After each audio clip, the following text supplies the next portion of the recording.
Melinda Henneberger is editor-in-chief of Roll Call. Nice to have you both as we take a look at the Cruz campaign. So, Jamie, do you see the stakes in the same way, do or die, for Senator Cruz? Absolutely. If Ted Cruz does not win Texas, his campaign is functionally over. He needs Texas. I mean, you have to, if you're in this type of race, win your home state.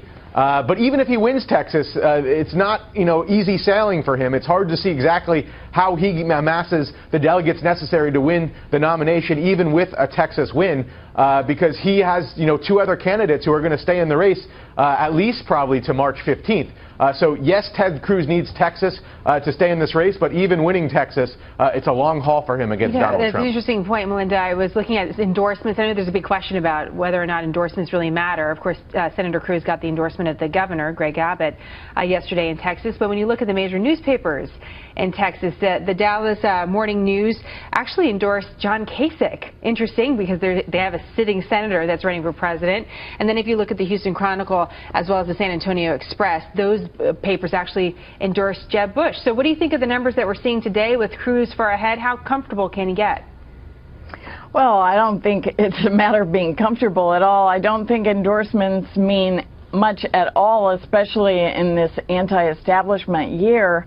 And for Ted Cruz, a Texan, to be essentially neck and neck with Donald Trump there is, at first glance you'd say that's impossible. Texans love an outsider. That's in their DNA. But they also really love their fellow Texans.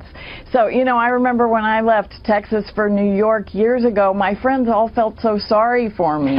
So for them to have this affinity for a New Yorker, although New Yorkers and Texans, when you take away the accent, do have a lot in common in being these larger-than-life, brash, maybe not that humble, maybe not that quiet. So there is some sense in it. But, this is an earthquake in Texas. There's absolutely no question about that. Last night, Megyn Kelly had an interesting event in Texas, a live audience. Senator Cruz was the first guest, Jamie. So he took viewer questions, and this is what he had to say about the Donald Trump campaign and his path forward. Let's take a listen. Listen, there has never been a candidate like Donald Trump. And so in a whole lot of ways. And so I think some of the rules historically go out the window. Donald has a lot of momentum right now. He's won 3 primaries. That's a significant accomplishment.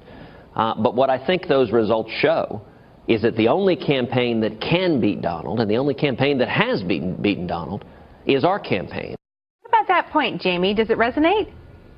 Well, there's no question there's no other campaign like Donald Trump probably that I can think of in the history of politics. I'm not sure Ted Cruz has the right message, but he's the only campaign that can take on Donald Trump. All 3 of the other major anti-Trump candidates say the same thing. But it shows the strength of Donald Trump's campaign that in each of those states of a major anti-Trump candidate, Florida, Ohio, and Texas, Donald Trump is in the conversation to win those states, and in some cases, the leading candidate in those states. We have a big debate tonight, Melinda, that's going to be the last debate before Super Tuesday. And one thing that, is not disputed when it comes to Senator Ted Cruz is that he's extremely intelligent.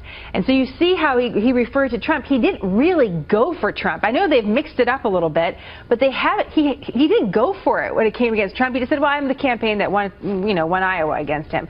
How aggressive do you think Senator Ted Cruz needs to be in the next few days to make sure that he wins in his home state? This might be heresy, but I don't think it matters. I think when you take on Donald Trump, he loves it, and it only emboldens him and makes him stronger. And I put Hillary Clinton in that category, too. There are certain candidates who, when attacked, it only helps them. Interesting. Well, we'll watch tonight to see, does anyone change their strategy or not? And we'll be watching. Melinda, Jamie, great to have you both. Thanks. Thank you very much.